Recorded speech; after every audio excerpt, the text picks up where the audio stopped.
percebendo algum movimento no sentido de as empresas hoje estão demandando alguma questão mais de, poxa, eu quero fornecedores que tenham um impacto bacana na sociedade, que façam, sabe, que de certa forma paguem bem os funcionários, sabe, que não está fazendo um trabalho correto mesmo. Você vê que as empresas cada vez mais, essa é uma preocupação além do risco trabalhista, além do risco de não fornecimento e tal? Sim, e começou a ganhar muito mais força no ano passado. A questão ESG, isso tem tudo a ver com ESG, né?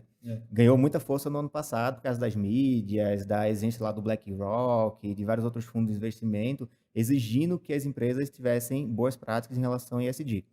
Só que o que as empresas tiveram de primeira percepção? Vou cuidar de casa, vou cuidar aqui dentro. Então, sei lá, grandes empresas estão olhando muito para dentro de casa, querendo, eu quero que a gente tenha boas práticas de environmental, de meio ambiente, social, de governança e tal. Mas esquecem de olhar para fora, para o fornecedor. E aí é que está um grande problema. Quando cai na mídia, o que aquele fornecedor tem um problema, a mídia não cai em cima do fornecedor. Ela sempre vai em cima da contratante.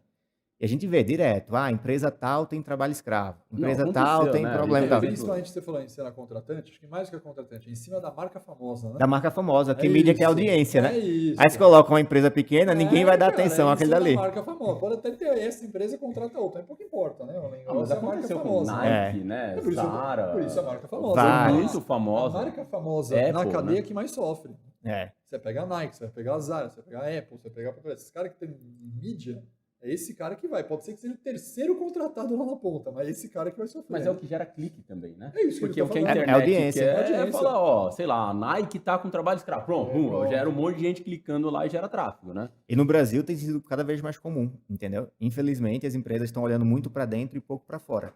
E aí controlam realmente as melhores práticas ESG da sua empresa, da sua instituição, mas esquece de olhar para fora, para os fornecedores. Mas na hora que tem uma bomba, sempre vai pingar em cima da contratante. Tem cervejarias que foram atingidas ano passado, em julho do ano passado, falando, né? Tal empresa tem trabalho escravo. Mas quando você para ler a matéria, é um fornecedor que você nem conhece aquela empresa, mas estava tendo práticas negativas. Agora, vou perguntar para você, Alex. Vai lá. Uma empresa, sei lá, vou dar um exemplo aqui, vai. Você falou do Pão de Açúcar. Quantos fornecedores tem um Pão de Açúcar só de terceiro, cara? É muito fornecedor. É muito fornecedor, porque a gente tá falando de Brasil inteiro. Como é que eu faço isso, bicho? Então, tem que ter tecnologia. Você tem um dashboard que... Tem que ter tecnologia, tem que ter critérios, tem que ter controles diferentes. Primeiro, tá? Um conceito que a gente trabalha muito. Não adianta você querer abraçar o mundo. Não adianta você querer controlar 100% dos seus fornecedores e querer fazer todo tipo de controle com eles. Porque certamente você não vai conseguir. E se você conseguir, vai te dar um custo tão alto que talvez seja até mais alto do que o teu risco.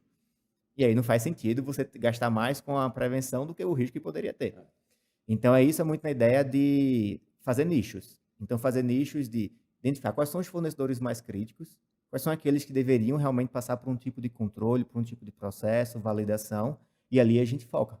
Então, sempre a gente defende muito isso. Cobrar tudo de todo mundo é burocracia.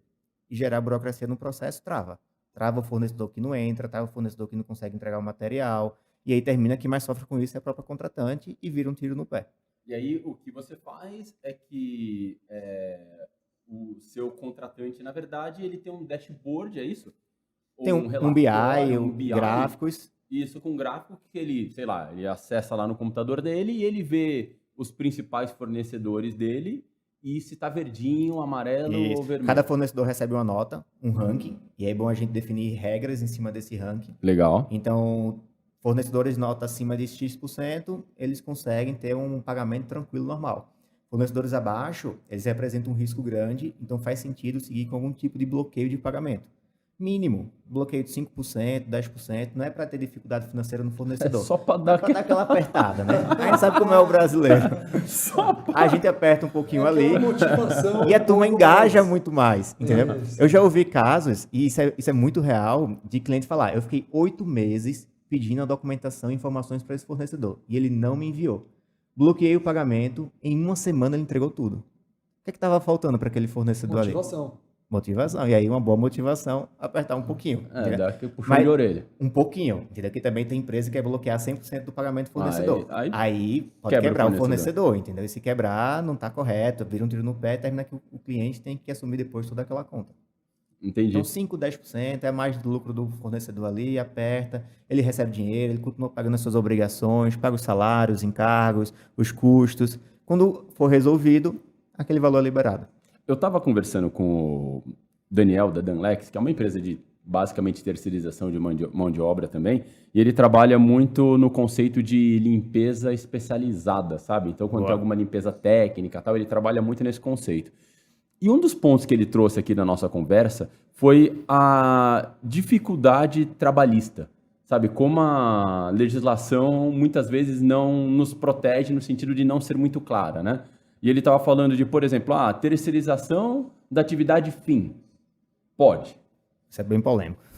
Mas é bem polêmico. Como que pode agora já não pode ou não vai poder, né? Se, sei lá, o Lula falou que se entrar não vai poder. Cara, como é que trabalha com essa insegurança toda? Então, é bem difícil mesmo, tá? A gente tá bem em discussão nesse negócio de política, quem vai ganhar, se vai realmente desfazer a reforma ou não. Eu acho muito difícil, até mesmo porque essa questão de liberar a atividade fim foi uma equiparação a países de primeiro mundo. Isso é super comum nos Estados Unidos, até na América Latina aqui, o Chile também torna isso muito comum. Então faz sentido. O mais importante é garantir os direitos, é garantir que as coisas estão acontecendo. Eu penso assim também. E a legislação ela trouxe algumas travas importantes. Por exemplo, eu não posso demitir toda a minha cadeia de funcionários ali e terceirizar tudo de uma vez. Não pode. A legislação dá um limite. Você só pode contratar um funcionário, um ex-funcionário que foi demitido depois de 18 meses. Então tem travas para evitar isso. As empresas não vão querer demitir todo mundo e contratar de uma hora para outra, entendeu? Mas de fato precisava de uma atualização como essa. Agora ninguém sabe o que vai acontecer, né? Se realmente vai voltar, não vai. Porque as empresas ficam numa insegurança muito forte, né? Fica. Vou para uma linha de terceirização, ou o que eu tenho de terceirização está adequado, vai funcionar, sei lá, depois das eleições, e aí já essa insegurança que gera você não sabe o que fazer, né? Você fica fica inseguro, né, Alex? Não, fica inseguro e a loucura disso tudo é pensar que o próprio fornecedor não se preocupa com isso no primeiro momento, né? Não, porque ele quer mais fornecer o serviço realmente, ele está muito engajado em conquistar aquele cliente. Isso é muito louco, porque parte da lógica da cultura poderia ser a empresa, como é o caso do Pão de Açúcar, fala, não, o Pão de Açúcar contrata o cara que faz isso, né? Ele já tem o controle, ele garante.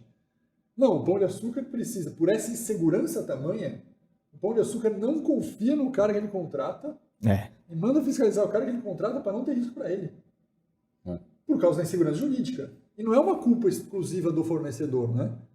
Não, é uma culpa que, cara, o efeito vem em cadeia. É o processo como um todo. É um processo que gera uma insegurança muito grande. Você nunca sabe onde pode acontecer o negócio, né? Então, mas se a gente até voltar, pegando um pouco mais de conceitos antes, né, botando na história aí, a terceirização surgiu nos Estados Unidos, muito na ideia de ter uma mão de obra especializada.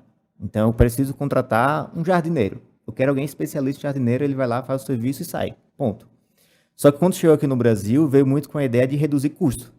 Não foi na ideia de ter mão de obra especializada. E aí, nessa ideia de reduzir custo, as empresas terminam apertando muito o fornecedor, aperta, uma hora a conta não fecha, a empresa quebra e o risco é todo da contratante. Então, por isso é importante você fazer esse controle de gerenciar os riscos para entender quem é o fornecedor que está dando indício que ele pode quebrar em algum momento. E aí, se ele começar a dar algum indício, a contratante tem que fazer um trabalho preventivo já para trocar aquele fornecedor. Porque senão, rapidamente a empresa pode quebrar e aí vem uma conta gigante para pagar.